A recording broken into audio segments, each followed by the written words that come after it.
Nah, mumpung Assalamualaikum.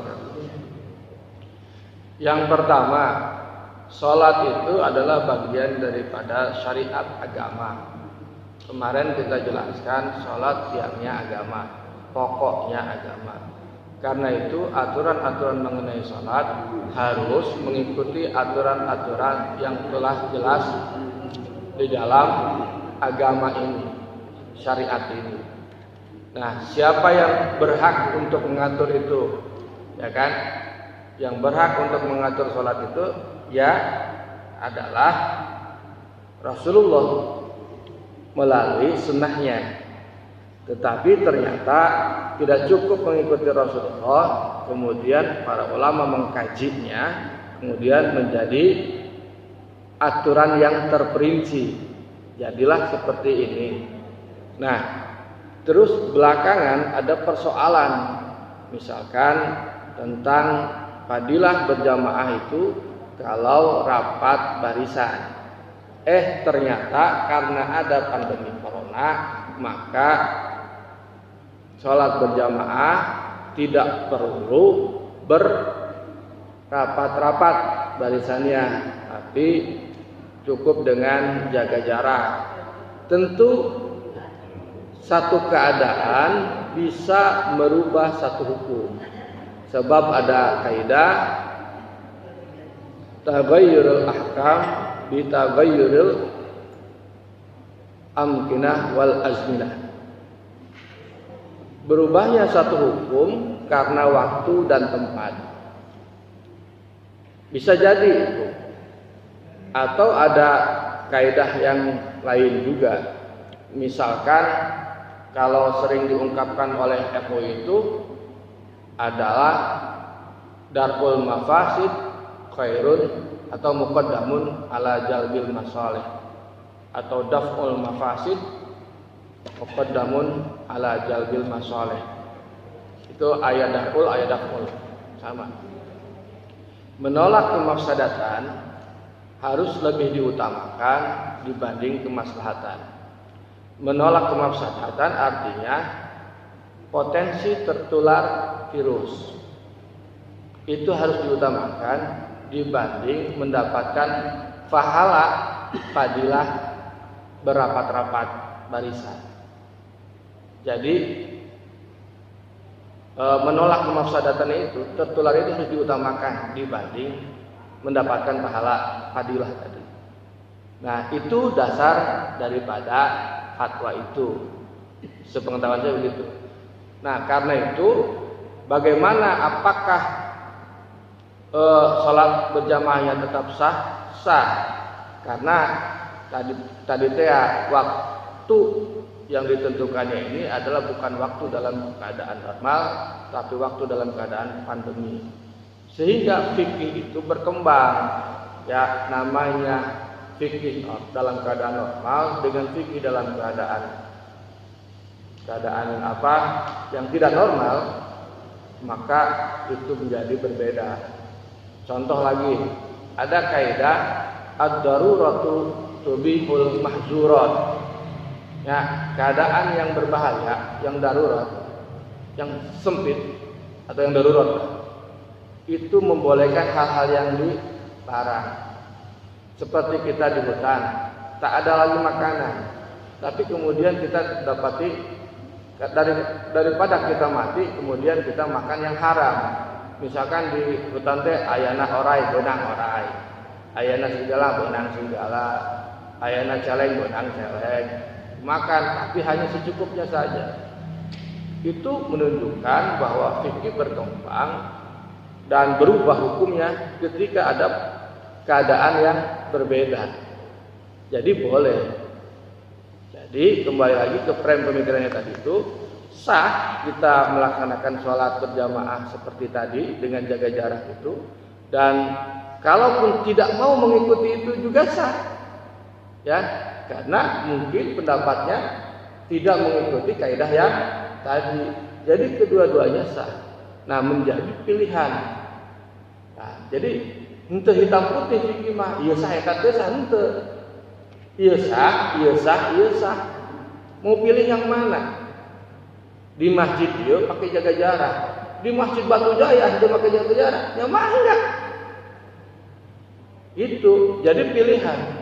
Bukan berarti di Karangindah sholat dia sah, di Batu Jaya yang bisa tetap sarua we di dia sah modelna kieu jamaah teh di Batu Jaya atau di Cilewah atau Silamaya rapat we jadi hanya mangga pilihan. Jadi sah. Jadi bukan berarti hitam putih, iya sah, iya teu sah, bisa ki. Ya, sebab kebenaran itu berserakan. Oh, ini juga benar. Gitu Pak Haji. Jadi sehingga kita tidak mudah menghukumi menang gitu. Salat arek pakai baju koko menang. Pakai baju ieu menang, pakai baju kemeja menang, pakai samping menang, pakai sarung menang, pakai gamis menang. Oh, anu teu itu mana? Nutupan aurat.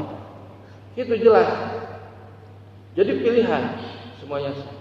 Ada yang pakai mukena bodas sah, koneng sah, biru sah, hidung sah. Anu teu sah nu mana? Nutup aurat. Nu salah nu mana? Ngomong doang tapi itu salat. Kata siapa Haji. Nah, itulah. Ya ini fikih. Makanya kita alhamdulillah bisa ngaji fikih gini. Alhamdulillah cakep nih. Ya. Bagaimana Pak Haji? Udah ya? Yang ketiga masih ada? Sok. Dikit lagi. Kita bersyukur di Indonesia ada teknologi yang bisa menceritakan solusi dengan solusi. Tidak seperti negara lain apalagi di Singapura ya. Saya belum tentu ada MUI-nya. MUI yang berwibawa misalkan tidak dihormati oleh orang Muslim, hampir oleh semua orang. Pertanyaannya, apakah setiap orang dibuat itu hanya berlaku untuk di Indonesia saja? Ambil contoh begini, kasusnya sama di Singapura. Nah, bisa saja mereka menjadi tolak ukur atau acuan apa yang dibuat oleh MUI. Maka itu untuk Indonesia, bagaimana menjelaskan kita? Terima kasih. Ya, terima kasih. Begini Pak Haji ya. Sumber hukum Islam, sekali lagi. Sumber hukum Islam di dunia itu ada 4 yang disepakati oleh ulama. Semua ulama di dunia itu sepakat. Sumber hukum Islam yang pertama adalah Al-Quran, yang kedua As-Sunnah atau hadis, yang ketiga ijma, yang keempat qiyas. Nah, Al-Quran dan As-Sunnah tidak ada masalah udah. Nah, yang ketiga ijma. Ijma itu apa? Ijma itu adalah kesepakatan. Kesepakatan siapa? Kesepakatan para ulama yang merupakan ijtihad kolektif. Ijtihad itu apa? Penggalian hukum fikih dari sumber dari Al-Quran dan hadis secara terperinci, namanya ijtihad. Nah, fikih ini kitab ini merupakan hasil ijtihad. Tapi ijtihad yang bareng-bareng namanya ijma. Ijtihad kolektif namanya ijma. Nah, ijma ini ya, kalau itu adalah hal-hal yang qat'i, kalau ijma ini, kalau itu memang universal, maka berlaku untuk seluruh dunia. Ya. Tapi kalau ijma ini temporal, terbatas ruang dan waktu, maka itu berlakunya tergantung tempat. Tergantung tempat. Ijma itu. Nah, kalau ijtihad sendiri namanya qiyas. Ijtihad sendiri, ulama sendiri nih. Karena beliau ini ulamanya sudah kelas imam. Syaratnya jadi imam itu yaitu hafal sekitar 200.000, hafal Quran jelas, hafal Quran 30 juz, paham ilmu ulumul Quran, paham ilmu usul fikih, ilmu fikih, kemudian hafal hadis sekitar 200.000 hadis, itu baru jadi imam. Bukan imam sholat ya, maksudnya imam mazhab. Nah kalau belum apa-apa kemudian dia berijtihad sendiri itu enggak berlaku. Dan ijtihad itu tidak menghapus ijtihad satu ulama, tidak menghapus ijtihad ulama yang lain. Jadi pilihan. Misalkan Imam Syafi'i berijtihad bahwa qunut subuh itu sunnah. Qunut subuh. Tapi Imam Hanafi mengatakan qunut subuh itu tidak sunnah. Itu ijtihad, tapi tidak menghapus ijtihad Imam Syafi'i menghapus Imam Hanafi, tidak. Masing-masing. Yang enggak kunut berarti ikut Hanafi. Yang kunut ikut Syafi'i. Kan keren. Jadi ijtihad itu tidak menghapus. Nah, balik sekarang model MUI. Majelis Ulama Indonesia itu kemudian berkumpul orang-orang ulama mengkaji satu hukum. Itu pun ingat, hukum yang dikaji itu bukan hukum yang qat'i. Hukum yang sudah jelas di dalam Al-Qur'an. Enggak. Dia mengkaji hukum yang belum jelas. Yang enggak ada di Al-Qur'an dan hadis. Yaitu sebutnya zonni. Atas dasar apa? Persangkaan yang kuat. Jadi tidak bisa tuh ijtihad MUI mengalahkan hukum yang qat'i. Contoh misalkan, sholat berjamaah itu sudah jelas hukumnya, sholat Jumat itu hukumnya wajib. MUI mengatakan tidak boleh sholat Jumat, nah itu nggak sah itu, menggugurkan yang qat'i, nggak sah. Paling juga yang teknis kayak tadi. Itu kan yang zoni, jarak. Begitu paling juga. Bukan yang qat'i. Apakah berlaku? Tergantung. Kalau fatwanya memang universal, ini untuk universal. Contoh, misalkan biasanya kan kita ini banyak sekali misalkan. Contoh hukum kepiting, ya, hukum kodok. Ya kalau di Indonesia masih banyak pilihan. Kodok diharamkan nggak? Ayat kene lain. Kalau di negara yang memang adanya kodok, yang adanya kepiting, nggak bisa itu diharamkan. Di Singapura, kan Singapura mah banyakan kepiting. Nggak mungkin diharamkan kepiting di Singapura. Jadi Indonesia diharamkan kepiting, sabab bayar rajungan. Kan gitu bro. Kayak begitu paling juga. Sehingga tergantung tempat. Contoh, di Eropa minum, di Eropa ya, negeri-negeri Skandinavia itu, yang namanya minum yang beralkohol dalam takaran tertentu, bahasanya lain naon ya. Menurut mazhab Hanafi itu tidak haram, hanya menghangatkan tubuh. Tapi dibawa ke Indonesia nya haram. Kenapa? Karena tempatnya beda, posisinya beda, iklimnya beda. Orang sana perlu untuk minum itu. Jepang itu susah untuk masuk Islam. Kenapa? Karena yang bawa Islam waktu itu sudah mewajibkan satu sunat, yang kedua dilarang minum arak. Sementara di Jepang sudah ada tradisi minum arak. Yang namanya minum arak itu merupakan satu kehormatan di Jepang dan kebiasaan tradisi. Orang datang bawa Islam sudah langsung melarang itu, ya ditolak. Makanya Islam nggak berkembang di Jepang. Kenapa? Karena langsung ke hukum. Makanya gini. Orang itu, Islam itu dikembangkan bukan hanya bicara hukum, tapi bicara dulu akhlak.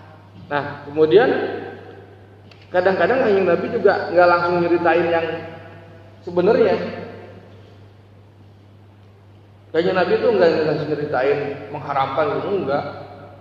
Coba bayangkan, ada orang tukang zina datang ke Nabi, Rasul, saya pengen masuk Islam.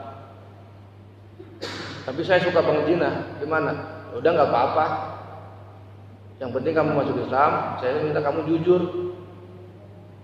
Orang tukang zina datang ke kanjeng Nabi pengen masuk Islam, bukan dilarang zina, tetapi dilarang bohong. Nyambung lagi.